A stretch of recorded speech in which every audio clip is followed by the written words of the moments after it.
Like a Hellcat.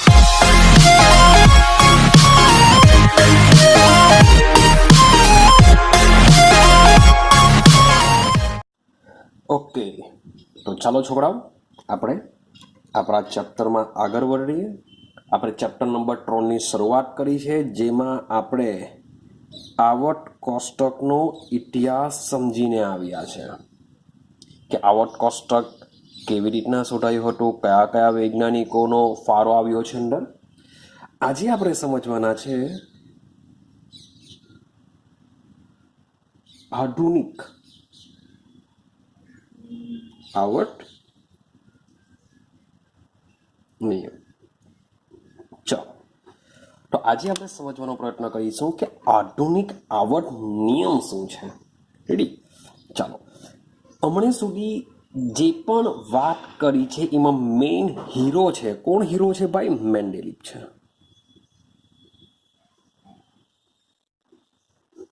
કારણ કે મેન્ડેલિવે શું કરેલું છે? આવર્ત કોષ્ટક આપ્યું છે. શું આપ્યું છે? આવર્ત કોષ્ટક.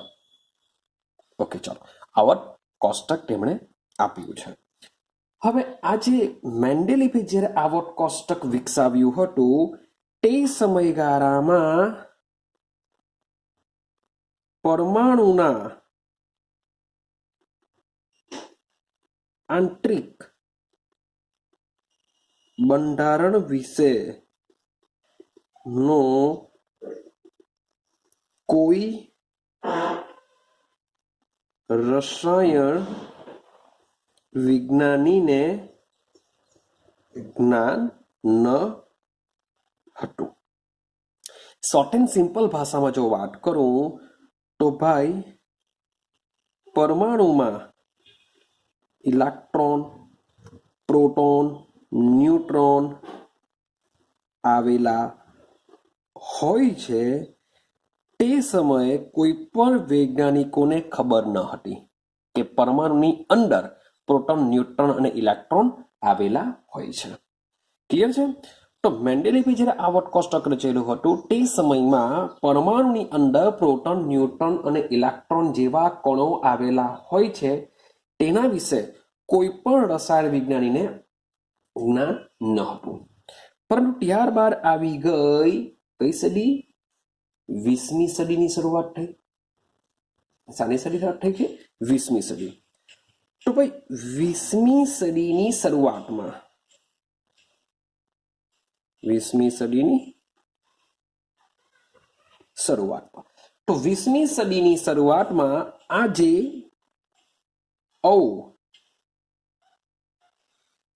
પરમાણવીય કણો છે, આવા અપરમાણવીય કણો અંગેનો એક વિકસિત રીતે સિદ્ધાંતો વિકસ્યા હતા, ઊંડાણપૂર્વક અભ્યાસો થયા હતા. એને આધારે પરમાણુની અંદર ઇલેક્ટ્રોન, પ્રોટોન, ન્યુટ્રોન જેવા કણો આવેલા છે એ સિદ્ધ થઈ ગયું હતું.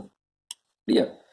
અને આ સમયગાળા મીન્સ કે જ્યારે શોધખોળ ચાલુ હતી તે સમયગાળામાં, એટલે કે ઈસવીસન 1913ની અંદર, ઈસવીસન 1913ની અંદર ભાઈ અંગ્રેજ ભૌતિક વિજ્ઞાની આવ્યો. ઈસવીસન 1913માં કોણ આવ્યો? અંગ્રેજ ભૌતિક વિજ્ઞાની આવ્યો, હેનરી મોસ્લે. કોણ આવ્યો? હેનરી મોસ્લે આવ્યો. તો હેનરી મોસ્લે મીન્સ કે આ સમયગાળામાં જે અપરમાણવીય કણો છે તેના વિશે શોધખોળ ચાલુ હતી જ. ને તે સમયગાળામાં હેનરી મોસેલે એક વસ્તુ નિહાળ્યું. શું નિહાળ્યું? તો એમણે ચેક કર્યું કે જુદા જુદા તત્વોના, શબ્દો બોલું છું, જુદા જુદા તત્વોના ક્ષ-કિરણ વર્ણપટમાં એક સરખી લાક્ષણિકતા હતી.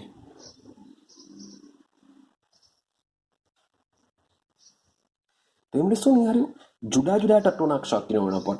તમને આઈડિયા છે, ચેપ્ટર નંબર 2માં આપણે સમજીને આવ્યા છે કે આ ક્ષ કિરણ વર્ણપટ કેવી રીતના મેળવવામાં આવે છે. એના બે પ્રકાર છે. મીન્સ કે નમૂનો ઉત્સર્જિત અવસ્થામાં એટલે કે ઉત્સર્જિત વર્ણપટ હોઈ શકે અથવા તો અવશોષણ વર્ણપટ હોઈ શકે. જ્યારે તત્વને ઉર્જા આપવામાં આવે છે ત્યારે તત્વ શું કરે છે?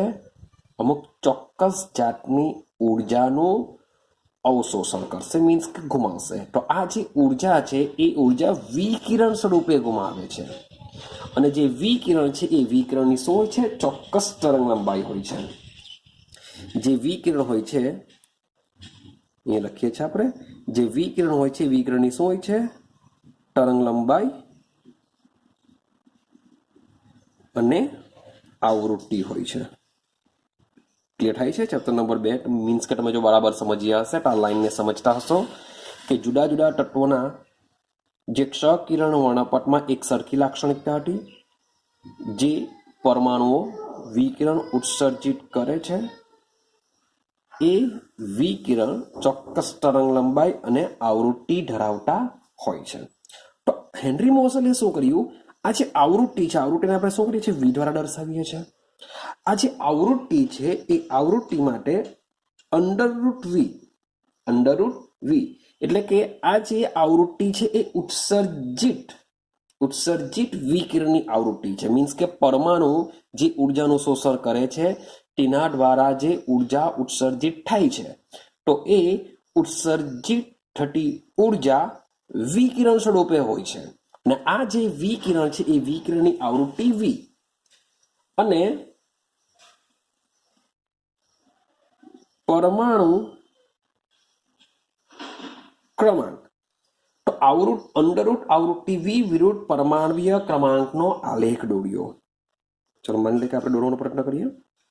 અંડરરૂટ વી વિરુદ્ધ પરમાણુ ક્રમાંક એટલે કે ઝેડ, અને સાથે સાથે એમણે એક બીજો બી આલેખ દોર્યો જે છે અંડરરૂટ વી વિરુદ્ધ પરમાણ્વીય ભારનો. ચાલો માની લે કે આ છે આપણું અંડરરૂટ વી, પરમાણ્વીય ભાર લઈ લઈએ. તો પરમાણ્વીય ભારને દર્શાવીશું. ચાલો અહીંયા લખી દઈએ પરમાણ્વીય ભાર, જેને આપણે એ વડે દર્શાવીએ છીએ અને ઝેડ વડે દર્શાવીશું. ચલો ક્લિયર છે? તો આ રીતે હેનરી મોસલે બે આલેખનો અભ્યાસ કર્યો. તો એને જોવા મળ્યું કે અંડરરૂટ વી વર્સિસ પરમાણ્વીય ભારનો જે આલેખ છે એ આલેખ તેમને સીધી રેખામાં જોવા ન મળ્યો. તેમને સીધી રેખામાં જોવા ન મળ્યો. યાદ કરો મેં તમને એક એક્ઝામ્પલ આપેલું મેન્ડેલિફના કિસ્સામાં કે મેન્ડેલિફે શું કરેલું છે. તો મેન્ડેલિફે શું કરેલું છે યાદ કરો. આયોડિન અને ટેલુડિયમનો કિસ્સો કે આયોડિનનો પરમાણુ ભાર કેવો છે? ઓછો છે. ટેલુડિયમનો કેવો છે? વધારે છે. તેમ છતાં પણ ટેલુડિયમની બાજુમાં શું મૂક્યું? આયોડિન મૂક્યો. કેમ? કારણ કે આયોડિનની ઉપર કોણ છે? ફ્લોરિન, ક્લોરિન, બ્રોમિન છે. જેથી આયોડિનના ગુણધર્મ એને મળતા આવે છે. માટે આ કિસ્સામાં ટેલુડિયમનો પરમાણુ ભાર વધારે છે, આનો ઓછો છે. ખરેખર ટેલુડિયમ આ બાજુ આવવો જોઈએ, આયોડિન આ બાજુ આવવો જોઈએ. તેમ છતાં પણ મેન્ડેલિફે તે સમયગાળામાં એક જ રસ્તો અપનાવેલો હતો. શું અપનાવેલો હતો? કે જે પણ તત્વોના તેના પરમાણ્વીય ભારના ચડતા ક્રમ પ્રમાણે ગોઠવતા જઈએ તો એ જે એક સ્તંભમાં જે આવશે એ સ્તંભમાં એના રાસાયણિક ગુણધર્મ સમાન રહેવા જોઈએ. જો રાસાયણિક ગુણધર્મ સમાન ન આવતા હોય તો તે તત્વોનો પરમાણુ ભાર ખોટો હોવો જોઈએ. ક્લિયર છે? તો તે સમયમાં મેન્ડેલિફે એક જ વસ્તુ વિચારેલું કે બસ જે સ્તંભમાં હું ગોઠવું છું તત્વોને તે બધાના રાસાયણિક ગુણધર્મ સેમ આવવા જોઈએ, સરખા આવવા જોઈએ. ભલે પછી પરમાણ્વીય ભારના ચડતા ક્રમ પ્રમાણે ન ગોઠવાય. તો એવા બધા ઘણા બધા તત્વોના જે પરમાણ્વીય ભાર છે એ આ રીતના મીન્સ કે હતા બરાબર, પણ તેમ છતાં પણ એને એક પરમાણ્વીય ભારના ચડતા ક્રમ પ્રમાણે ગોઠવવામાં મુશ્કેલી આવતી હતી. માટે તમે અંડરરૂટ વી વર્સિસ પરમાણ્વીય ભારનો જો આલેખ જોશો તો એ તમને સીધી રેખામાં જોવા મળતો નથી. જ્યારે અંડર √v વર્સિસ ઝેડ નો મીન્સ કે પરમાણુ ક્રમાંકનો જો તમે આલેખ જોશો તો એ આલેખ કેવી મળે છે? સીધી રેખામાં મળે છે.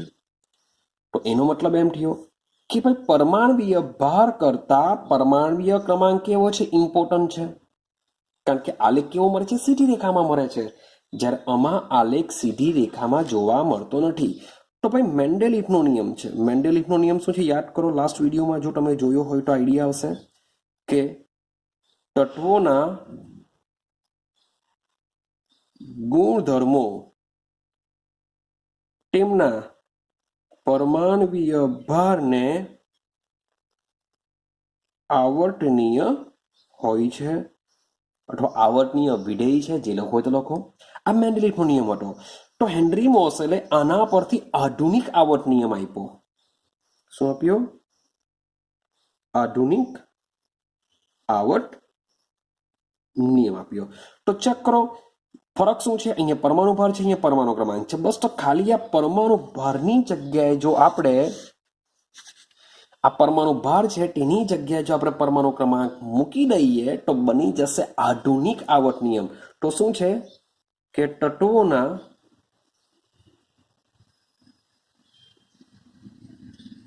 ગુણધર્મો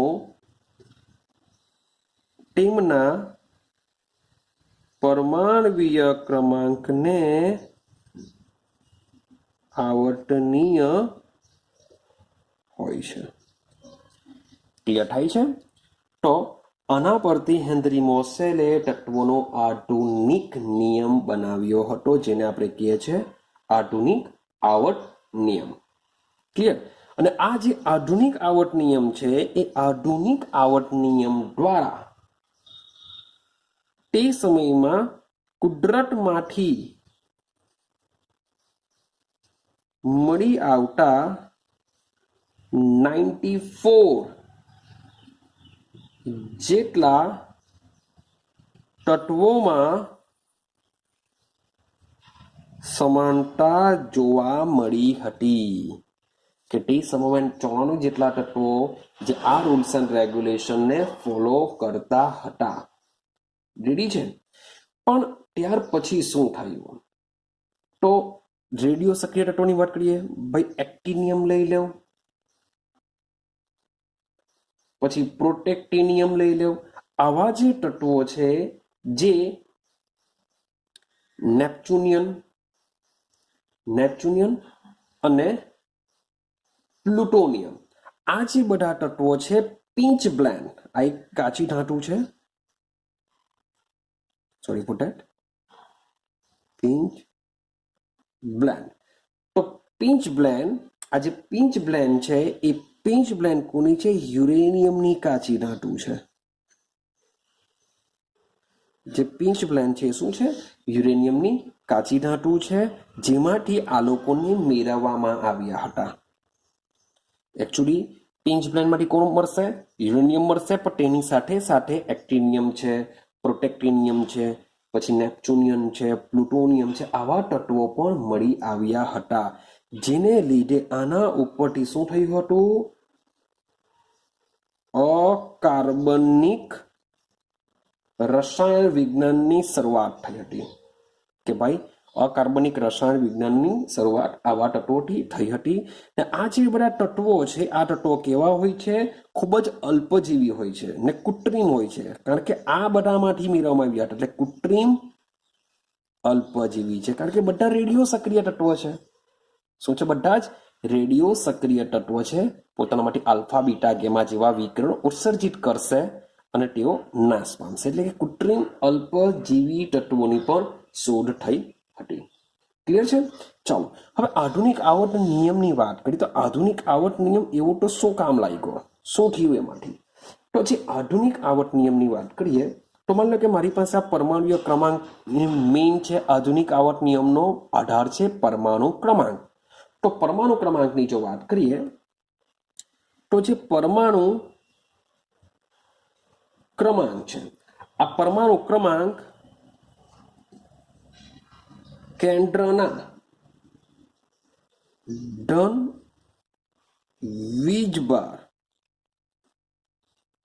જેટલો હોય છે, અથવા તમે ખાલી એમ લખો કે કેન્દ્રના વીજભાર જેટલો હોય છે તો પણ ચાલશે. કેમ? કારણ કે કેન્દ્રમાં શું હોય છે? પ્રોટોન હોય છે. પ્રોટોન ધન વીજભાર ધરાવતા હોય છે.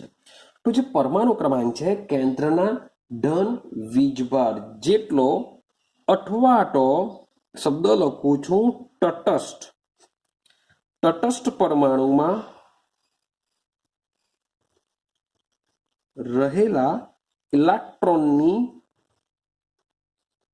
સંખ્યા જેટલો હોય છે. માન લો કે હું સોડિયમની વાત કરું, સોડિયમ તટસ્થ છે. તો તટસ્થની અંદર તમને ખબર છે કે કેન્દ્રમાં શું રહેલા હોય છે? 11 પ્રોટોન રહેલા હોય છે અને કેન્દ્રની બહાર 11 ઇલેક્ટ્રોન રહેલા હોય છે. તો કેન્દ્રમાં જેટલો ધન વીજભાર હશે એટલો જ એનો શું હોય છે? પરમાણુ ક્રમાંક હોય છે. તો મેં તમને કીધેલું છે કે પરમાણુ ક્રમાંક પરથી આપણે પ્રોટોન અને ઇલેક્ટ્રોનની સંખ્યા યાદ રાખીએ છીએ. ખરેખર જ્યારે તત્વની શોધ થઈ હતી તો એ શોધ શાના પરથી, પરમાણુ ક્રમાંક શાના પરથી શોધાયા હતા? કે કેન્દ્રમાં જો પ્રોટોન જેટલા હશે એટલા જ એમાં શું હોવા જોઈએ? એનો પરમાણુ ક્રમાંક હોવો જોઈએ. પણ આપણે ઉલટું યાદ રાખીએ છીએ કે પરમાણુ ક્રમાંક જેટલો હશે એની અંદર એટલા જ પ્રોટોન, એટલા જ ઇલેક્ટ્રોન તટસ્થની અંદર. રેડી? તો વોટ એવર જે રીતના બી યાદ રાખો તે રીતના યાદ રાખો કે પ્રોટોનની સંખ્યા પરથી પરમાણુ ક્રમાંક યાદ રાખો અથવા પરમાણુ ક્રમાંક પરથી પ્રોટોનની સંખ્યા યાદ રાખો, કોઈ પ્રોબ્લેમ નથી. રેડી છે? ચાલો હવે જોજો. તો આનાથી શું થયું? તો આનાથી ભાઈ ચેપ્ટર નંબર 2 ભણીને આવ્યા. ક્વોન્ટમ આંક વિશેની ઇન્ફોર્મેશન મળી, હા કે ના? ક્વોન્ટમ આંક પરથી ઇલેક્ટ્રોનીય રચના વિશે સરળતા થઈ ગઈ. ઇલેક્ટ્રોનની રચના આપણે કરી શક્યા, હા કે ના? અને હાલમાં શબ્દ બોલું છું, હાલમાં તત્વો અને તેના સંયોજનો, તત્વો અને તેના સંયોજનોને સમજવા માટે એટલે શું સમજીશું આપણે? તેમના, માની લો કે મારે ભૌતિક ગુણધર્મો સમજવા હોય, માની લો કે તેમના મારે રાસાયણિક ગુણધર્મો સમજવા હોય, તો આ બધું આપણે તેની ઇલેક્ટ્રોનીય રચના પરથી સમજી શકીએ છીએ. ક્લિયર છે? હા કે ના? તો આ છે આપણો આધુનિક આવર્ત નિયમ. હવે સમજો ભાઈ, પટી નથી ગયું, મીન્સ કે આવર્ત કોષ્ટકનું સંશોધન તે સમયમાં આટલું શોધાઈ ગયા બાદ પટી ગયું ન હતું. કેમ? તો જ્યારે મીન્સ કે આધુનિક આવર્ત કોષ્ટક આ રીતના હેનરી મોસેલના નિયમ પછી બનાવવામાં આવ્યું, તેમ છતાં પણ જુદા જુદા સમયે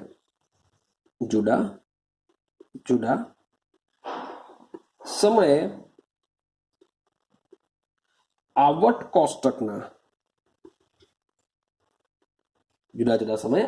કોષ્ટકના ઘણા સ્વરૂપો વિશે વિચાર કરવામાં આવ્યો.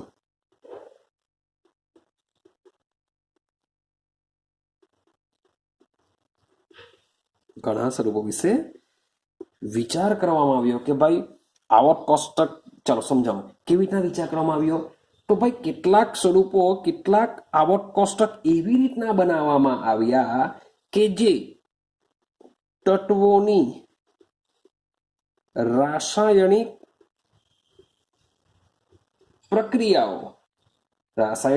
પ્રક્રિયાઓ અને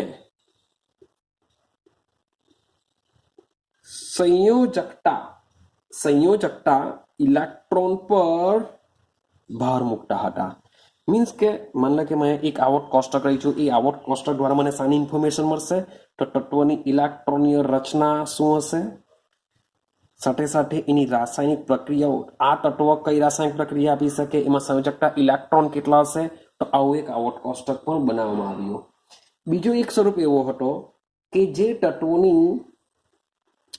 તત્વોની ઇલેક્ટ્રોનીય રચના પર ભાર મૂકતો હતો. મે બી કોઈ એવો બી હોઈ શકે આવર્ત કોષ્ટક જે ધાતુ કઈ છે, અધાતુ કઈ છે, ઉપધાતુ કઈ છે, એના પર ભાર મૂકી શકે એવું આવર્ત કોષ્ટક બી રચેલું. તો વાત કરું છું હવે આધુનિક આવર્ત કોષ્ટક. આધુનિક આવર્ત કોષ્ટક મીન્સ કે હાલમાં આપણે જે જોઈએ છે તે આવર્ત કોષ્ટક. તો આધુનિક આવર્ત કોષ્ટક જે છે એ આધુનિક આવર્ત કોષ્ટક એક વિસ્તૃત સ્વરૂપ ધરાવે છે. મીન્સ કે એવું સમજો કે જે જુદા જુદા સ્વરૂપો બનાવેલા હતા એની બધી જ ઇન્ફોર્મેશન આ આધુનિક આવર્ત કોષ્ટકમાં રહેલી છે. જેમ કે તત્વોની રાસાયણિક પ્રક્રિયાઓ લઈ લો કે સંયોજકતા ઇલેક્ટ્રોન લઈ લો, તત્વોની ઇલેક્ટ્રોનની રચના લઈ લો, ધાતુ અધાતુ ઉપધાતુ ક્યાં આવેલી છે, આ બધી જ ઇન્ફોર્મેશન લઈ લો તે તમને આધુનિક આવર્ત કોષ્ટકમાંથી મળી જશે. ક્લિયર થાય છે? મીન્સ કે આધુનિક આવર્ત કોષ્ટક બધા જ આવર્ત કોષ્ટકનો બાપ છે. એમાં તમને બધી જ વસ્તુ મળી જશે. રેડી? તો હવે સમજીએ કે આધુનિક આવર્ત કોષ્ટક શું છે, એને આપણે સમજીએ. તો આધુનિક આવર્ત કોષ્ટક છે એ આધુનિક આવર્ત કોષ્ટકની અંદર શું આવેલી છે? આડી હરોળ આવેલી છે. મીન્સ કે આ રીતની આડી હરોળ આવશે. આડી હરોળ આવેલી છે. ચાલો, તો આ આડી હરોળને કહેવામાં આવે છે, યાદ રાખતા જાઓ, આવર્ત કહેવામાં આવશે. આડી હરોળને શું કહેવામાં આવશે? આવર્ત. આ જ વસ્તુ મેન્ડેલીફે પોતાના આવર્ત કોષ્ટકની અંદર આડી હરોળને કહ્યું હતું શ્રેણી. મેન્ડેલીફે તેને શું કહ્યું હતું? શ્રેણી કહેશું. પણ આપણો જે આધુનિક આવર્ત કોષ્ટક છે એમાં આપણે શું કહેશું? એને આવર્ત કહેશું. રેડી? સેમ ભાઈ ઊભા સ્તંભ મીન્સ કે આ રીતના બધા તત્વો ગોઠવાયેલા હશે. તે ઊભા સ્તંભને કહેવામાં આવશે સમૂહ. ઊભા સ્તંભને શું કહેવામાં આવશે? સમૂહ કહેવામાં આવશે. રેડી? ચાલો, તો સમજતા જાઓ. આડી હરોળને આપણે આવર્ત કહેશું અને સાથે સાથે ઊભા સ્તંભને શું કહેશું? સમૂહ કહેશું. રેડી? હવે આ બંનેની વિશિષ્ટતા શું છે તેને સમજવાનો પ્રયત્ન કરીએ. તો આ જે સમૂહ છે એ સમૂહની વિશિષ્ટતા શું છે સમજો. બરાબર યાદ રાખજો આ વસ્તુ કે જે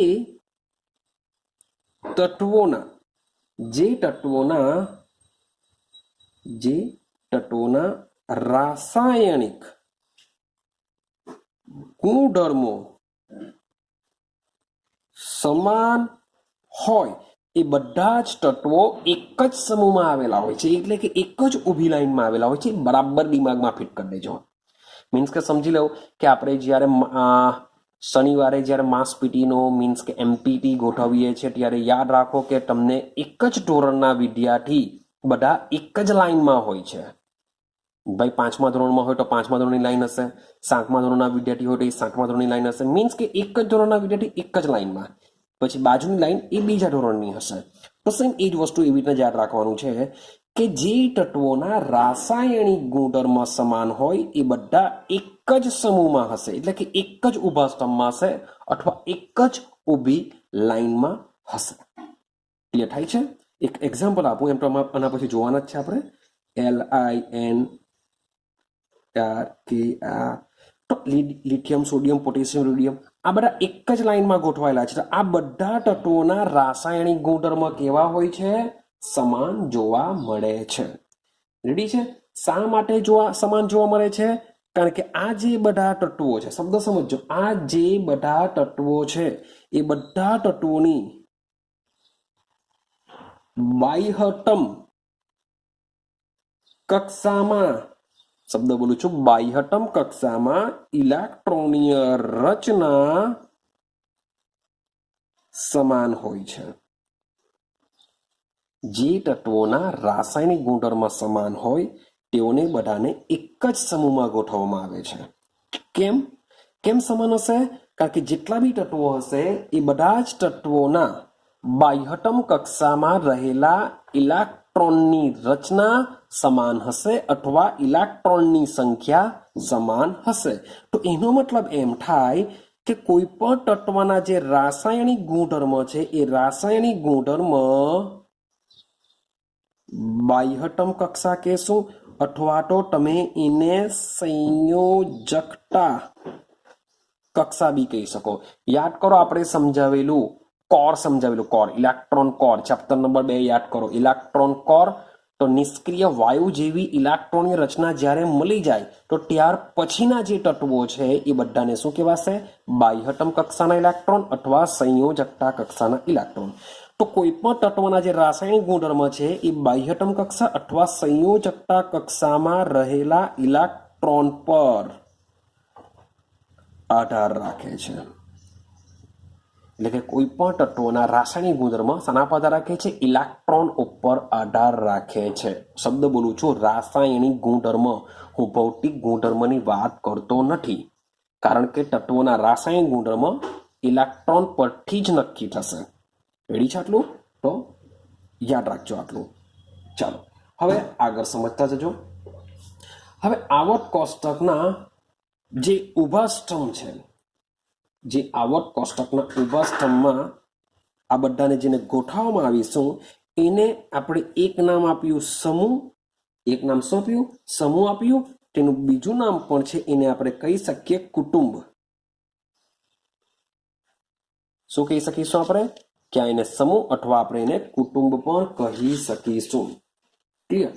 હવે મેન્ડેલિફના સમયની વાત કરીએ. મેન્ડેલિફના સમયમાં બી સેમ આ જ પ્રમાણે હતું કે સમૂહ બી હતા, કુટુંબ બી હતા. તો મેન્ડેલિફના સમયની વાત કરીએ. મેન્ડેલિફે આ સમૂહ અથવા કુટુંબને દર્શાવવા માટે રોમન અંકનો ઉપયોગ કરેલો. મીન્સ કે 1A અપ ટુ લઈને 7A આ રીતના નંબરિંગ આપ્યા હતા. સેમ પછી 8 IB સો ઓન આ રીતના નામ આપવામાં આવ્યા હતા. પણ ત્યારબાદ IUPAC સંસ્થા દ્વારા IUPACની ભલામણ મુજબ આ જે સમૂહ અથવા કુટુંબ છે તેને 1 થી 18 નંબર આપવામાં આવ્યા. કે જે આધુનિક આવર્ત કોષ્ટકમાં જેટલા પણ સમૂહ છે એ સમૂહને શું કર્યું?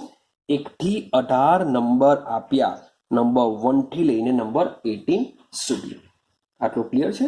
ચાલો હવે આપણે આટલું તમારે કુટુંબ સમૂહમાં અથવા તો કુટુંબમાં યાદ રાખવાનું છે. હવે આવર્તની વાત કરીએ તો આવર્ત કોષ્ટક માં કુલ 7 આવર્ત છે. યાદ રાખજો ભાઈ. સમૂહ કેટલા છે? તો સમૂહ ચેક કરો, 18 સમૂહ છે. મેં કીધું 1 થી 18 તો ટોટલ સમૂહ કેટલા? 18. ભાઈ આવર્ત કેટલી છે? 7 આવર્ત છે. હવે આ જે 7 મીન્સ કે આવર્ત કોને કહેવાય? આડી લાઈન. આ જે બધી આ રીતના તત્વો જે ગોઠવાયેલા છે આડી લાઈનમાં તેને શું કહેશું? આવર્ત કહેશું. અને જે ઊભી લાઈનમાં ગોઠવાયેલા હશે એને આપણે શું કહેશું? સમૂહ અથવા કુટુંબ કહેશું. તો જે આડી લાઈનમાં ગોઠવાયેલા છે એને આવર્ત કહેશું. ને આ જે આવર્ત મીન્સ કે પહેલો આવર્ત, બીજો આવર્ત, ત્રીજો આવર્ત, તો જે પહેલો આવર્ત છે એને નંબર આપવામાં આવે છે. મીન્સ કે 1 2 3 આ આવર્ત ક્રમ કહેવાશે આને. તો આ જે આવર્ત ક્રમ છે કે આવર્તને ઓળખવા માટેનો નંબર, પહેલી આવર્ત, બીજી આવર્ત, ત્રીજી આવર્ત, એને આપણે આવર્ત ક્રમ કહેશું. તો આ જે આવર્ત ક્રમ છે એ આવર્ત ક્રમ આવર્તમાં તત્વોનો મહત્તમ ઓક્સિડેશન આંક સૂચવે છે. તમે બુકમાં ચેક કરશો તો જે આધુનિક આવર્ત કોષ્ટક છે એમાં પહેલી, જો તમને પહેલી આવર્ત કહો, પહેલા આવર્તમાં શું છે? હાઇડ્રોજન છે અને હિલિયમ, બે જ તત્વો આવેલા છે, હાઇડ્રોજન અને હિલિયમ. હાઇડ્રોજનની વાત કરીએ તો હાઇડ્રોજન ઇલેક્ટ્રોનની રચના થાય 1s1 અને થશે 1s2. બે જ તત્વો છે. તો મુખ્ય ક્વોન્ટમમાં કેટલો છે? n બરાબર 1. માટે આને આપણે 1 આપીશું કે આવર્ત ક્રમાંક 1 છે. હવે તમે મીન્સ કે બીજા આવર્તમાં જશો તો બીજા આવર્તની વાત કરીએ તો બીજા આવર્તમાં શરૂઆત થશે લિથિયમથી. તો લિથિયમથી તમે સીધા જશો નિયોન સુધી. તો લિથિયમનો ઇલેક્ટ્રોન રચના શું? 1s2 2s1 sorry for that. લિથિયમનો નંબર 3 હોય છે. હા, 1s2 2s1. ક્લિયર થયું? 1s2 2s1 થી લઈને આપણે નિયોન સુધી જઈએ તો electron Rachna 1s2 2s2 by 2p6. Clear? તો તમે ચેક કરશો તો આ જે 1s2 છે એ 1s2 શું કહેવાય? અંદરની કક્ષાના ઇલેક્ટ્રોન કહેવાય. આ બી અંદરની કક્ષાના ઇલેક્ટ્રોન કહેવાય. કેમ? યાદ કરો ભાઈ, હિલિયમ આવી ગયો, કારણ કે અહીંયા 1s2 કમ્પ્લીટ થઈ જાય છે, પૂરી થઈ જાય છે, માટે નિષ્ક્રિય વાયુ બની ગયો. તો નિષ્ક્રિય વાયુ પછીના જે તત્વો, નિષ્ક્રિય વાયુ પછીના જે ઇલેક્ટ્રોન છે તેને આપણે શું કહેશું? બાહ્યતમ કક્ષાના ઇલેક્ટ્રોન. તો બાહ્યતમ કક્ષામાં ચેક કરો, અહીંયા n બરાબર 2 છે, અહીંયા ચેક કરો n બરાબર 2 છે. માટે આ જે બીજા નંબરની જે આવર્ત છે એ બીજા આવર્તને આપણે શું કહીશું? આવર્તક્રમ કહીશું. કે આવર્તક્રમ એટલે કે આવર્તમાં, એટલે કે આ લાઈનમાં તત્વોનો મહત્તમ ઓક્સિડેશન આંક શું છે? તો આનો મહત્તમ ઓક્સિડેશન આંક કેટલો? 2 છે. તમે ત્રીજા આવર્તમાં જશો ત્યાં આગળ શું આવશે? ભાઈ 3p6 આવશે, 3s2 આવશે, માટે n બરાબર 3 આવશે. એમાં શું આવશે? n બરાબર 3. તો જે આવર્તક્રમ છે, આવર્તમાં તત્વોના શું કરે છે? મહત્તમ ઓક્સિડેશન આંકનું સૂચન કરે છે. કંઈક આઈડિયા આવે છે હું શું કહેવા માંગુ છું, શું સમજાવવા માંગુ છું? હા કે ના? ચાલો, બીજો એક પોઈન્ટ યાદ રાખવાનો છે કે n બરાબર 1 આ પહેલી આવર્ત કહેવાય, n બરાબર 2 આ બીજી આવર્ત છે, n બરાબર 3 આ ત્રીજી આવર્ત, n બરાબર 4 આ ચોથી આવર્ત, n બરાબર 5 આ પાંચમી આવર્ત, n બરાબર 6 છઠ્ઠી આવર્ત, n બરાબર 7 સાતમી આવર્ત. ટોટલ 7 આવર્તો છે. જે આ પહેલી આવર્ત છે એમાં માત્ર 2 જ તત્વો આવેલા છે. એમાં શું છે? માત્ર 2 જ તત્વો આવેલા છે. જે બીજી આવર્ત છે એ બીજી આવર્તમાં 8 તત્વો આવેલા છે. બીજામાં કેટલા છે? 8. તમે ત્રીજી ચેક કરશો તો ત્રીજીમાં 18 તત્વો આવેલા છે. ચોથામાં પણ 18 તત્વો આવેલા છે. ક્લિયર છે? તો ક્રમ તમારો શું બન્યો? 2 8 સોરી ફોર ધેટ 2 8 8. જે ત્રીજી આવર્ત છે, સોરી ફોર ધેટ થોડીક મિસ્ટેક કરી દે, જે ત્રીજી આવર્ત છે, ત્રીજી આવર્તમાં બી શું થશે? તમારા 8 તત્વો આવશે. આપણે એકને કલાક લખીએ, 2 8 8 આ રીતના આવશે. Sorry for that. તો પહેલામાં 2, બીજામાં 8, ત્રીજામાં 8, ચોથામાં 18, પાંચમામાં બી, છઠ્ઠામાં આવશે 32 તત્વો, અને જે સાતમો આવર્ત છે એ કેવો છે? અધૂરો છે. હજુ એની સંશોધન ચાલી રહેલી છે. તો આ જે નંબર છે, યાદ કરો, મેં અમને એકવાર ચેપ્ટર નંબર 2 માં એક નંબર કીધેલો કે ભાઈ આ નંબર ક્યાંથી આવ્યો, શું આવ્યો છે એ હું તમને પછીથી કહેવા. તો નંબર આ તમારે યાદ રાખવાનો છે: 2 8 8 18 18 32. અને એવું કહેવામાં આવ્યું છે કે આ જે સાતમો આવર્ત છે એ જે અધૂરો છે એમાં પણ કેટલા તત્વો આવશે? 32 તત્વો જ આવશે. તો આને નંબરને બરાબર યાદ કરી લો: 2 8 8 18 18 32. મીન્સ કે આ જે સંખ્યા છે, સંખ્યા શું છે? તો પહેલા આવર્તમાં 2 તત્વો છે, બીજા આવર્તમાં 8, ત્રીજામાં 8, ચોથામાં 18, પાંચમામાં 18, છઠ્ઠામાં 32, સાતમામાં 32. હવે તમે આવર્ત કોષ્ટકને ચેક કરશો તો છઠ્ઠા અને સાતમામાં 32 તત્વો તમને દેખાશે નહીં. છઠ્ઠા અને સાતમામાં 32 તત્વો તમને દેખાશે નહીં. કેમ નહીં દેખાશે? કારણ કે આના જે 14 તત્વો છે, આના જે 14 તત્વો છે, અને સાતમામાં પણ સેમ જે 14 તત્વો છે એ 14 તત્વોને અલગથી કોષ્ટકની નીચે દર્શાવવામાં આવે છે. અલગથી કોષ્ટકની નીચે દર્શાવવામાં આવે છે, જેને અનુક્રમે આને કહેશું આપણે લેન્થેનોઇડ શ્રેણી. જેને શું કહેશું? લેન્થેનોઇડ શ્રેણી કહેશું. અને 14મા તત્વોને કહેશું એક્ટિનોઇડ શ્રેણી કહેશું. લેન્થેનોઇડ શ્રેણી અને એક્ટિનોઇડ શ્રેણી, જેને કોષ્ટકમાં નીચેથી દર્શાવવામાં આવી હોય છે. ક્લિયર છે? તો આટલી વસ્તુ આધુનિક આવર્ત કોષ્ટકની અંદર છે. હવે આધુનિક આવર્ત કોષ્ટકને આપણે યાદ કરવા કરતા પહેલા એક નાનો અમથો એક ટોપિક ક્લિયર કરીએ, અને પછી તમને હું આધુનિક આવર્ત કોષ્ટકમાં જેટલા પણ સમૂહ છે એ સમૂહની તમને શોર્ટકટ કહું કે આને તમારે કેવી રીતના યાદ કરવાનું છે. મેં તમને અગાઉના વિડીયોમાં કીધેલું છે કે આવર્ત કોષ્ટકને જેટલા બી તત્વો છે એ તત્વોને યાદ રાખવા માટે તમને શોર્ટકટ કી આપા. બહુ મજાની છે, બહુ ફની ટ્રીક છે. તો એ પણ આજે જ આપણે જોઈશું, તો રાહ જુઓ. ચાલો, તો આધુનિક આવર્ત કોષ્ટકના તત્વોને સમજવા કરતા પહેલા આપણે સમજીએ એક નાનો અમથો પોઈન્ટ. 100 થી વધુ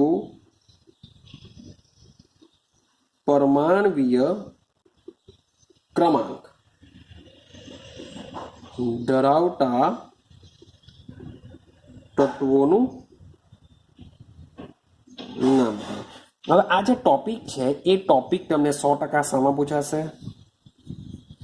VSQમાં જ નીકળે, અથવા તો મે બી એવું કંઈ JEE નીટમાં મીન્સ કે આના બહુ સિમ્પલ કન્સેપ્ટ છે. તો આ કન્સેપ્ટના મોટે ભાગે કોઈ ક્વેશ્ચન બહુ મને કોઈ JEE નીટમાં દેખાત નથી, કારણ કે એકદમ સિમ્પલ કન્સેપ્ટ છે, એમાં કંઈ ધાર નથી મારવાની. તો માટે જ તમને માત્ર 11 સાયન્સ પૂરતું જ અને કહેવા, તે બી ખાલી VSQ માટે 1 માર્ક્સના ક્વેશ્ચન આમાં નીકળી શકે, કોઈ થિયરી એવું કંઈ પૂછાવાનું નથી. રેડી? તો આને માત્ર શું કરીશું, આપણે સમજીશું. શું છે સમજવાનો પ્રયત્ન કરો. ચાલો, તો શું થતું હતું, વાત કરું છું પહેલાના સમયની. તો પહેલાના સમયમાં તત્વોની સંખ્યા કેવી હતી? ઓછી હતી. તત્વોની સંખ્યા પહેલા ઓછી હતી, પરંતુ અને આ જે તત્વોની સંખ્યા ઓછી હતી, જે તત્વની શોધ થતી હતી, જે પણ તત્વો નવા શોધાતા હતા, તે તત્વની શોધ થતી હતી, તે તત્વને પરંપરાગત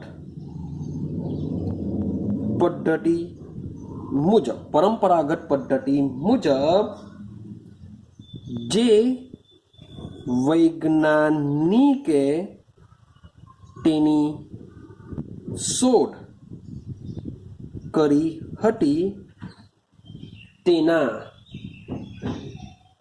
નામ પરથી નામ આપવામાં આવતું હતું. ક્લિયર છે? પહેલાના સમયની એટલે વાત ક્યાંની ચાલે છે કે ભાઈ 100 જેટલા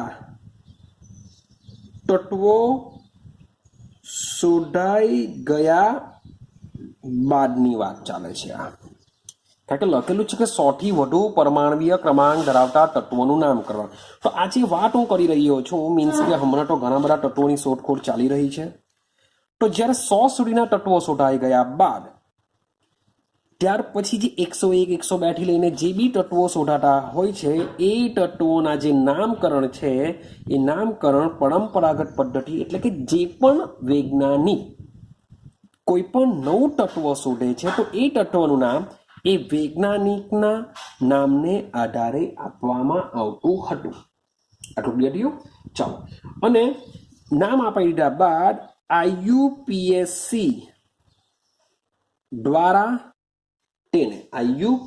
દ્વારા તેને શું થતી હતી? મંજૂરી અપાતી હતી. માન લો કે ફ્યુચરમાં, મીન્સ કે ફ્યુચર તો નહીં કહેવાય, પાસમાં જ, મીન્સ કે 101 પરમાણુ ક્રમાંક ધરાવતું તત્વ, મીન્સ કે જે બી વૈજ્ઞાનિકે શોધ્યું હશે, તો એ વૈજ્ઞાનિકની યાદમાં તેનું નામ આપી દેવામાં આવતું હતું, અને IUPAC દ્વારા એને સમર્થન આપવામાં આવતું હતું કે ના ભાઈ, તમે જે શોધેલું છે એ બરાબર છે. પરંતુ થયું શું કે થોડા સમય બાદ, મીન્સ કે આ રીતના હવે બધાના લાલચ જાગી, બધા વૈજ્ઞાનિકોને બી શું જાગી? લાલચ જાગી. કેમ? કારણ કે ભાઈ 100 પછીના જે તત્વો છે, એ તત્વોનું નામ શાને આધારે આપવામાં આવતું હતું? વૈજ્ઞાનિકોના નામને આધારે આપવામાં આવતું હતું, કે જે બી તત્વ શોધાશે, 101, 102, 103, વોટ એવર કંઈ બી હોય, તો એ તત્વની શોધ કરનાર વૈજ્ઞાનિકના નામ પરથી નામ આપવામાં આવતું હતું. માટે ભાઈ ઘણા બધા વૈજ્ઞાનિકો પોતાનું નામ મેળવવા લલચાતા હતા. શું થતા હતા? લાલચ જાગી એ લોકોને કે ચાલ ભાઈ, હું બી નવું તત્વ શોધી કાઢું અને મારું નામ કરું. કારણ કે આપણે જેટલા બી તત્વો નવા શોધાયેલા છે, એ લોકોના નામ યાદ રાખવા પડશે. તો તે સમયમાં બધા વૈજ્ઞાનિકો પોતાનું નામ મેળવવા માટે શું કરતા હતા? લલચાતા હતા. અને આ લાલચમાં શું થયું હતું, જરાક જોજો. આ લાલચમાં એવું થયું હતું કે, શબ્દ સમજો, જે પણ નવા જે તત્વો શોધ કરવામાં આવતી હતી, 100 કરતા વધારે જે તત્વો છે, આ તત્વો કેવા હોય છે? મોટે ભાગે અસ્થાયી હોય છે. આ તત્વો કેવા હોય છે? અસ્થાયી હોય છે અને સાથે સાથે મીન્સ કે અસ્થાયી શા માટે હોય? કારણ કે એ શું હોય છે? રેડિયો સક્રિય તત્વો હોય છે. આ બધા તત્વો રેડિયો સક્રિય તત્વો હોય છે. અને રેડિયો સક્રિય જો તત્વો હોય તો તેમનું જે જીવન છે એ જીવન કેવું હોય છે? ખૂબ જ અલ્પ પ્રમાણમાં હોય છે, અલ્પ માત્રામાં હોય છે, કે તેઓ વધારે સમય માટે રહી શકતા નથી. અને સાથે સાથે ત્યારે એની જે બનાવવામાં આવે છે એ બનાવટમાં પણ ખૂબ જ ઓછો જથ્થો તેનો બનતો હોય છે. કોઈ નવા તત્વોનો જે જથ્થો છે ખૂબ જ ઓછો બનતો હોય છે, પાછા અલ્પજીવી છે, અસ્થાયી છે. તેમ છતાં પણ વૈજ્ઞાનિકો હવે શું કરતા હતા? જે પણ તત્વ શોધાય તેની બધી જ માહિતી એકઠી કર્યા વગર તે તત્વની શોધ થઈ છે એવો ભાઈ દાવો કરવા લાગ્યા. મીન્સ કે મેં કોઈ નવું તત્વ શોધેલું, માની લો કે 120 પરમાણુ ક્રમાંક ધરાવતું મેં તત્વ માની લો કે શોધેલું છે, તો હું શું કરા? એ તત્વ વિશેની બધી જ માહિતી એકઠી કર્યા વગર હું IUPAC પાસે ચાલ્યો જવા ને કહી દેવા કે ભાઈ મેં 120 પરમાણુ ક્રમાંક વાળું તત્વ શોધેલું છે, આ એની ડિટેલ છે. મીન્સ કે બધી સંપૂર્ણ ડિટેલ હોતી નથી, થોડી ઘણી ડિટેલ હોય છે ને એ રીતના લલચાતા હતા. હવે પ્રોબ્લેમ શું થઈ? શા માટે પ્રોબ્લેમ થઈ એની જો તમને વાત કરું તો આવી જ રીતના પ્રોબ્લેમ થઈ બે કન્ટ્રીના વૈજ્ઞાનિકો વિશે. કયા? બે કન્ટ્રીના વૈજ્ઞાનિકો વિશે પ્રોબ્લેમ થઈ. હવે 104 પરમાણુ ક્રમાંક 104 પરમાણુ ક્રમાંક ધરાવતું 104 પરમાણુય ક્રમાંક ધરાવતું જે આ તત્વ છે એ તત્વ બાય બે દેશોએ મીન્સ કે કોમ્પિટિશનમાં આવ્યા. એક હતું અમેરિકા અને એક હતું સોવિયત દેશ. તો આ દેશના મીન્સ કે અમેરિકાનો વૈજ્ઞાનિક અને સોવિયતનો વૈજ્ઞાનિક એવો દાવો કરવા લાગ્યા કે 104 પરમાણુય ક્રમાંક ધરાવતું તત્વ ભાઈ મેં શોધેલું છે. કારણ કે તે સમયમાં તો કોમ્પિટિશન હતી નવા નવા તત્વોની શોધ કરવાની, હાલમાં પણ ચાલુ જ રહેલી છે. તો જે પણ નવા તત્વો શોધે છે એની બધી જ માહિતી એકઠી કર્યા વગર એ લોકો શું કરે છે? એ તત્વો પોતે શોધેલું છે એવો દાવો કરતા હતા IUPAC ને. તો IUPAC હવે કોનું માનશે કે ભાઈ અમેરિકાએ શોધેલું છે કે સોવિયતે શોધેલું છે? આવા ઘણા બધા પ્રશ્નો ઊભા થવા લાગ્યા. IUPAC સામે એક નિર્ણય લેવો કે ભાઈ હવે શું કરીએ કે ભાઈ 104 પરમાણુ ક્રમાંક ધરાવતું તત્વ ભાઈ અમેરિકાએ શોધેલું છે કે સોવિયતના વૈજ્ઞાનિકોએ શોધેલું છે? એ પ્રોબ્લેમ થવા લાગી. તો આ પ્રોબ્લેમનું નિરાકરણ પણ કરવામાં આવ્યું. આ પ્રોબ્લેમનું નિરાકરણ બી કરવામાં આવ્યું. પણ પહેલા તો આ બેની વાત કરી દઉં કે ભાઈ જે અમેરિકા છે એ અમેરિકાએ ભાઈ શોધ કરેલી છે એવું પછી IUPAC દ્વારા નક્કી થયું અને અમેરિકાના દ્વારા તેનું નામ આપવામાં આવ્યું રુથરફોર્ડિયમ. કારણ કે રુથરફોર્ડ નામના વૈજ્ઞાનિકે આની શોધ કરી છે માટે એની યાદમાં અને શું કહેવામાં આવશે? રુથરફોર્ડિયમ કહેવામાં આવશે. માટે 104 ધરાવતું જે પરમાણુ ક્રમાંક ધરાવતું જે તત્વ છે નામ શું છે? રુથરફોર્ડિયમ છે.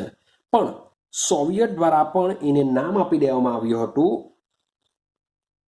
કુર્ચોટોવિયમ. સોવિયત દ્વારા એને નામ આપવામાં આવ્યું કુર્ચોટેવિયમ અને અમેરિકા દ્વારા તેને નામ આપવામાં આવ્યું હતું રુથરફોર્ડિયમ. તો આ પ્રકારની મુશ્કેલીઓ દૂર કરવા માટે IUPACએ એક નિયમ રચ્યો, એક સિદ્ધાંત બનાવ્યો. શું બનાવ્યો? એક સિદ્ધાંત બનાવ્યો. સિદ્ધાંત શું છે સમજો. હવે એ લોકો શું કહેવા માંગે છે કે જ્યાં સુધી તત્વની શોધ થઈ ન જાય, જ્યાં સુધી તત્વની શોધ થઈ ન જાય ત્યાં સુધી, એટલે કે તત્વની શોધનો મતલબ શું થાય કે તત્વ વિશેની બધી જ માહિતી, ટોટલી બધી માહિતી, ભૌતિક ગુણધર્મ, રાસાયણિક ગુણધર્મ, ટોટલી બધું જ જ્યાં સુધી તત્વો વિશે શોધાઈ ન જાય ત્યાં સુધી તત્વોના પરમાણ્વીય ક્રમાંકના આધારે, તત્વોના એટલે મીન્સ કે આવો જે પરમાણ્વીય ક્રમાંકનો જે આંકડો આવશે એ આંકડાના આધારે 0 તથા 1 થી 9, 0 તથા 1 થી 9 મીન્સ કે આ ડિજિટનો ઉપયોગ કરીને કોઈ બી પરમાણુ ક્રમાંક બની શકે. 104 તો એમાં 0 છે, 1 છે, 4 છે, મીન્સ કે 0 તથા 1 થી 9 અંકોના ઉપયોગથી શું કરીશું? એક સંખ્યા દર્શક શબ્દ નક્કી કરવું. શું નક્કી કરવામાં આવશે? એક સંખ્યા દર્શક ક્રમ નક્કી કરવામાં આવશે. અને આ જે શબ્દ નક્કી કરવામાં આવશે ને આ શબ્દની પાછળ ઈયમ, યાદ રાખજો, ઈયમ પ્રત્યય મૂકવો. શું મૂકવો? ઈયમ પ્રત્યય મૂકવો. હવે 1 થી 9 સુધીના જે તત્વો છે એને આપણે સમજીએ. ચાલો માન લો કે આ રીતના મુકાઈ ગયું. મીન્સ કે થોડાક જોઈ લઈએ પહેલા, પછી તમને મીન્સ કે આ શબ્દ સમજાવ કે આ શું કહેવા માંગે છે. તો સમજો, શરૂઆત હું શૂન્યથી કરું, બરાબર યાદ રાખજો. VSQ માટે આ બધું કામ લાગશે. VSQ માટે એટલે આ જે બધું છે તમને કામ લાગશે. આ તો એક સ્ટોરી છે કે ભાઈ આ રીતની પ્રોબ્લેમ થતી હતી, જેને લીધે IUPSC દ્વારા 100 થી વધુ પરમાણુ ક્રમાંક ધરાવતા તત્વો માટેનું એક ટેમ્પરરી એક સંજ્ઞા અથવા તો IUPSC નામ સૂચવવામાં આવ્યું હતું. એ કેવી રીતના છે સમજો. માન લો કે 0 હોય તો 0 માટે એને નામ આપવામાં આવે છે નીલ. શું નામ આપવામાં આવે છે? નીલ. તો એનું ટૂંકું રૂપ આપણે યાદ રાખીશું. ભાઈ શરૂઆતમાં n છે એટલે અહીંયા આપણે લખીશું n. યાદ રાખતા જજો બરાબર. માનો કે 1 હોય, અંક કયો હોય? 1. અહીંયા લખી દઉં છું આપણે અંક.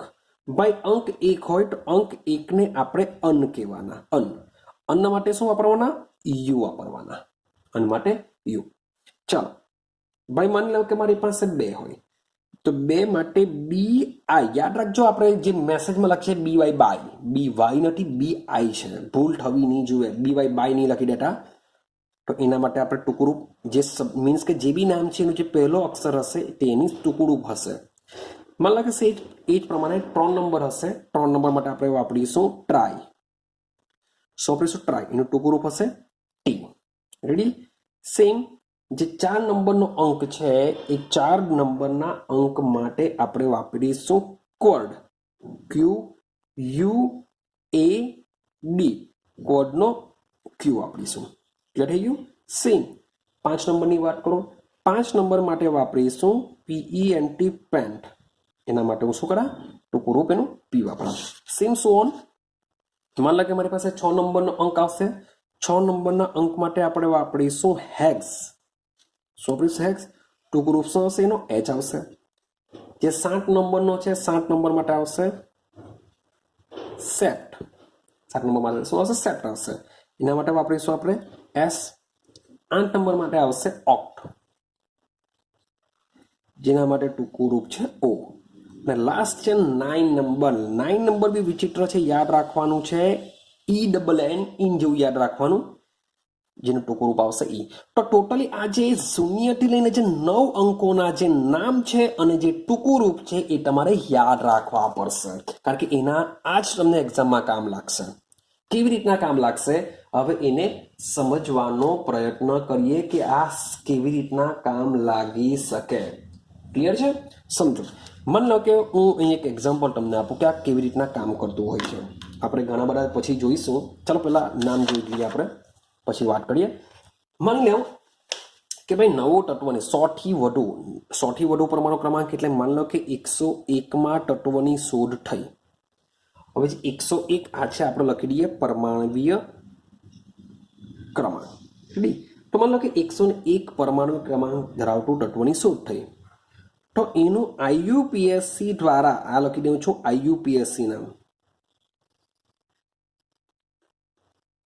તો આઈયુપીએસસી દ્વારા શું નામ આપવામાં આવ્યું તેની વાત કરીએ તો સમજો પહેલો નંબર છે 1. 1 માટે મેં તમને શું કીધું, શું નામ આવશે? અન. એક એટલે અન, તો અહીંયા લખીશું યુ એન અન. શું લખીશું? યુ એન અન. ભાઈ આ પહેલો અક્ષર તમે કેપિટલમાં લખવાનો છે, માટે સોમમાં લખાયો, એટલે પછી કેપિટલમાં લખશું આપણે. તો એક માટે અન. ભાઈ શૂન્ય હોય તેના માટે શું લખીએ છીએ? નીલ. એટલે આની બાજુમાં લખો એન આઈ એલ, નીલ. ભાઈ એક એટલે પાછું શું? અન. એક એટલે પાછું શું? અન આવશે. પછી મેં તમે યાદ કરો, છેલ્લે કીધેલું છે કે નામની પાછળ ઈયમ લગાડવાનું. ઈયમ. તો નામની પાછળ ઈયમનો મતલબ થાય આઈ યુ એમ. આ તમારે પ્રત્યય તરીકે આ કોઈમાં મૂકવાનો હોય.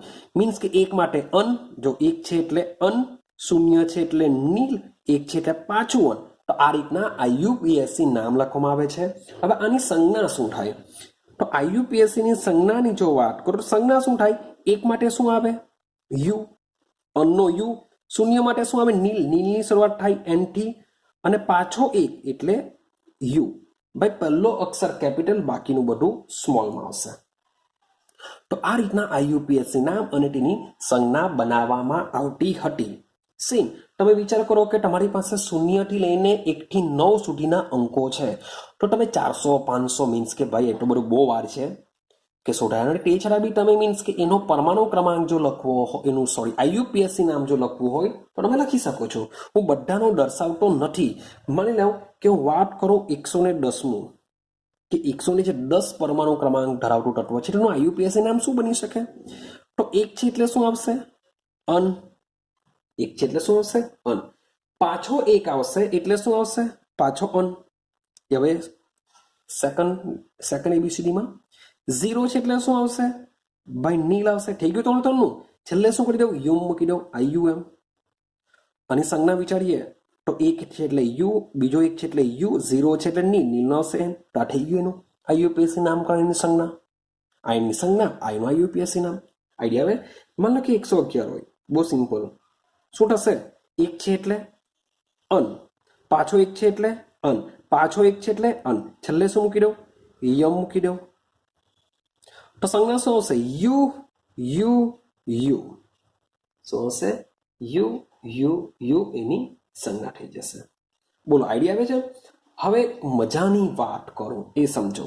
ભાઈ યુમાં શું, યમમાં શું આવે છે? આઈ આવે છે.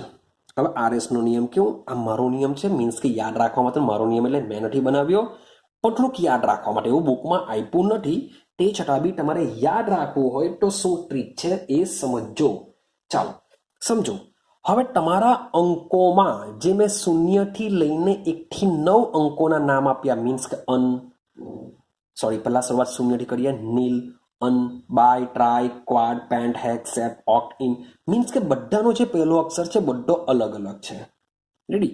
હવે એ લોકોની નામની અંદર જો તમને બતાવું તો એ લોકોના નામની અંદર આઈ સામા આવે છે, કારણ કે આપણે ઈએમમાં આઈ યુએમ છેલ્લે મૂકીએ છીએ. તો આઈ સામા આવે છે તે ચેક કરો. તો આઈ ચેક કરો 2, બાય, ટોન, ટ્રાય. આ એવા નામ છે કે જેમાં છેલ્લે શું આવે છે? આઈ આવે છે. તો માની લો કે તમારો જો છેલ્લો આંકડો 2 કે 3 હોય, 2 કે 3 હોય તો શું કરવાનું છે સમજો. 2 કે 3 હોય તો છેલ્લો અંક 2 કે 3 હોય તો मान लो कि વાત કરું 102, જો 102 વાત કરું 103, આ છેલ્લો અંક જો તમારો 2 કે 3 હોય તેના માટે શું કરવાનું છે? તો ખરેખર રૂલ્સ એન્ડ રેગ્યુલેશન મુજબ લખીએ ને પછી તમને કહું કે ના ખોટું પડશે. શું ખોટું પડશે સમજો. પહેલા રૂલ્સ એન્ડ રેગ્યુલેશન મુજબ 1 છે એટલે અન, 0 છે એટલે નીલ, 2 છે એટલે ડીઆઈ બાય, છેલ્લે શું લગાવે છે? આઈ યુ એમ. આ રીતના મૂકીએ છીએ. તમારી સંજ્ઞા શું થશે? યુ. 0 છે એટલે નીલ, 2 છે એટલે બાય, બાય નો આવશે બી. તો તમે જોશો તો સંજ્ઞા તમારી યુએન બી સાચી પડશે, યુએન બી સાચી, પણ આ નામ છે ખોટું પડશે.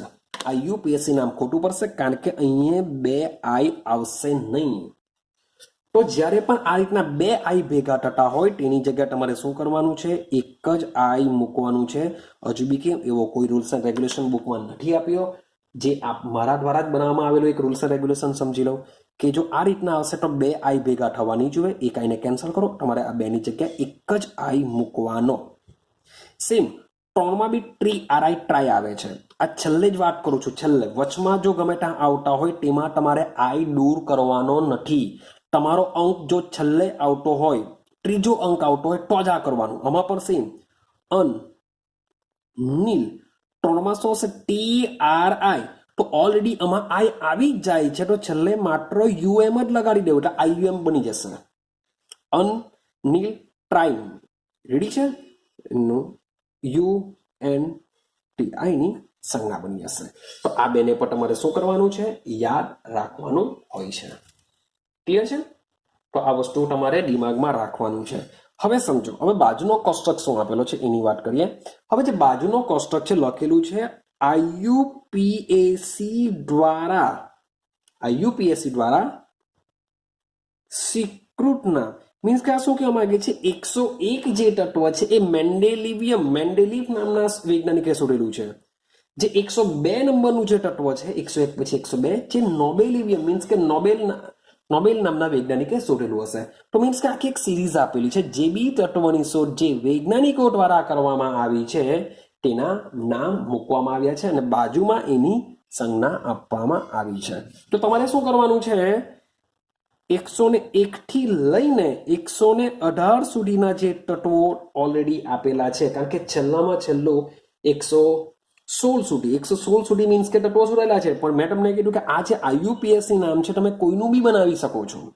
તો 101 થી 118 સુધીના તત્વોનું તમારે શું કરવાનું છે? આ રીતના આઈયુપીએસસી નામ બનાવીને એની સંજ્ઞા લખવાની છે. એ સાથે સાથે તમારે વૈજ્ઞાનિકોના નામ એમાં હું તમારી બહુ કંઈક હેલ્પ નહીં કરી શકું. મીન્સ કે થોડું ઘણું શોર્ટકટ બનાવવું હોય તો આપણે બનાવી શકીએ એની સંજ્ઞા પરથી. બાકી તો તમારે આનું શું કરવું પડતું હોય છે? યાદ જ રાખવું પડતું હોય છે. રેડી? ચાલો હવે થોડુંક આગળની સમજીએ. તો શું થયું કે આઈયુપીએસસી દ્વારા આવું ટેમ્પરરી નામ અને એની સંજ્ઞા આપવાનું વિચારવામાં આવ્યું. આમાં વાત કરું છું માત્ર ટેમ્પરરી, હું ટેમ્પરરીની જ વાત કરું છું. પણ ત્યારબાદ જે પણ તત્વોની શોધ જે વૈજ્ઞાનિક કરી રહ્યા છે તો એ તત્વોની શોધ સંપૂર્ણ થઈ ગયા બાદ, જો સંપૂર્ણ તત્વોની શોધ થઈ ગયા બાદ બધા જ દેશોના આઈયુપીએસસી પ્રતિનિધિ તત્વોને બોલાવવામાં આવે છે. શું કરવામાં આવશે? જે પણ દેશના જે આઈયુપીએસસીના પ્રતિનિધિ હોય છે, દેશનો એક પ્રતિનિધિ હોય છે આઈયુપીએસસી, એ બધાને બોલાવવામાં આવશે અને બોલાવીને આ જે તત્વોની શોધ થઈ ગયેલી છે તેના વિશે કહેવામાં આવશે કે ભાઈ આ તત્વોની શોધ આ વૈજ્ઞાનિકે કરી છે. જો જેને પણ પ્રોબ્લેમ લાગતી હોય અથવા તો એ તત્વોની શોધ એના કરતાં કંઈ વધુ વિશેષણમાં કોઈ અન્ય દેશોએ કરી હોય તો જે તત્વોની શોધ મીન્સ કે જેના રાસાયણિક ગુણધર્મો, ભૌતિક ગુણધર્મો બધી જ માહિતી જે વૈજ્ઞાનિક પાસે હોય છે એને પછી શું કરવામાં આવે છે? માન્યતા આપવામાં આવે છે. મીન્સ કે બધી જ જો માહિતી મળી ગઈ હોય તો એ જુદા જુદા દેશોના જે આઈયુપીએસસી પ્રતિનિધિઓ હોય છે એ પ્રતિનિધિ એ તત્વોને શું કરે છે? માન્ય ગણે છે. મીન્સ કે કોઈ ડાઉટ ઉઠાવી શકે નહીં. ને તત્વોને જો માન્યતા આપી દેવામાં આવે તો જે વૈજ્ઞાનિક દ્વારા આ તત્વોની શોધ થઈ છે એ વૈજ્ઞાનિકનું નામ અથવા તો દેશના નામને બિરદાવવા માટે તેનું નામ આપી દેવામાં આવે છે. શું કરવામાં આવે છે? દેશનું નામ તમે આપી શકો અથવા વૈજ્ઞાનિકનું નામ પણ તમે આપી શકો છો. ક્લિયર છે? એ વૈજ્ઞાનિક ઉપર છે કે એ શું કરવા માંગે છે, પોતાનું નામ આપવા માંગે છે કે પોતાના દેશનું નામ આપવા માંગે છે, એવું કરી શકાય છે. ક્લિયર છે? તો હાલના સમયની વાત કરીએ. હાલમાં લગભગ 112 પરમાણ્વીય ક્રમાંક સુધીના તત્વોની શોધ થઈ ગઈ છે. પણ સાથે સાથે 113 હજુ બાકી છે. 114 અને 116 પરમાણુ ક્રમાંક ધરાવતા તત્વોની શોધ થઈ ગયેલી છે. 112, 114, 116 મીન્સ કે 113 બાકી, 115 બાકી, સાથે સાથે 117 લઈ લો, 118 લઈ લો, ત્યાર પછીના તો બધા બાકી જ છે. પણ 113 છે, 115 છે, 117, 118, 119 વોટ એવર એ તો હજુ બાકી છે. તો હાલમાં આટલા તત્વોની શોધ થઈ ગઈ છે. મીન્સ કે 100 પછીના જે તત્વો છે એ આ બધી પ્રોબ્લેમ થતી હતી, તેના આ બધી પ્રોબ્લેમ ન થાય તેના માટે IUPAC દ્વારા એક રૂલ્સ એન્ડ રેગ્યુલેશન બનાવવામાં આવ્યા હતા ને એ રૂલ્સ એન્ડ રેગ્યુલેશન મુજબ તત્વોનું ટેમ્પરરી IUPAC નામ આપવામાં આવતું હતું.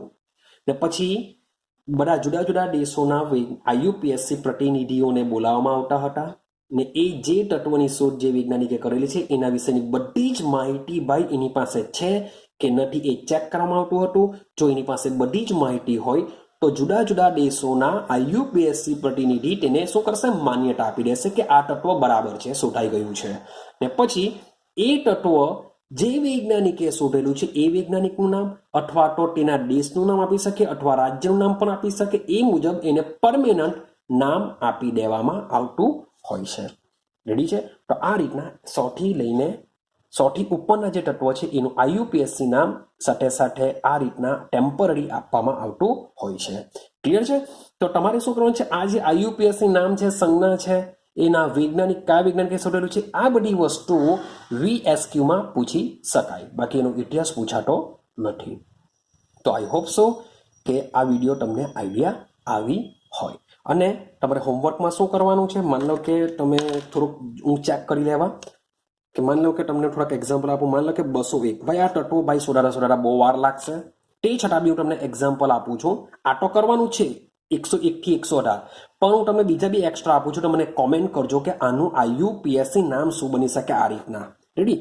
તો 201, 203, 120, ક્લિયર છે, 122. ચાલો, તો 1, 2, 3, 4 મીન્સ કે 4 તત્વો મેં તમને આપેલા છે. મીન્સ કે ફ્યુચરમાં જ્યારે બી આ 4 તત્વો શોધાશે તો સૌથી પહેલા એનું IUPAC નામ બનશે. તો તમારે મને શું કરવાનું છે, આ તત્વોના IUPAC નામ તમારે મને કોમેન્ટ કરીને આપવાના છે. હું ચેક કરા કે ભાઈ સાચું છે કે ખોટું છે. ક્લિયર છે? કોમેન્ટ કરીને આપવાના છે. હજુ બી કેવું, આ તત્વોની શોધ થતા હજુ તો ઘણા બધા વર્ષો નીકળી જશે. આ 200ની લાઈન વાળા તો મે બી 120, 122 સુધી આવી શકે, પણ આ બે તત્વો માટે તો ઘણો બધો સમય લાગશે. પણ તે છતાં બી આપણે IUPAC નામ તો બનાવી શકીએ છીએ. રેડી? તો બનાવીને મને સેન્ડ કરજો. તો મળીશું આપણે, જે મેં તમને વાત કરી હતી શોર્ટકટની, તે નેક્સ્ટ વિડીયોમાં આપણે કરીશું.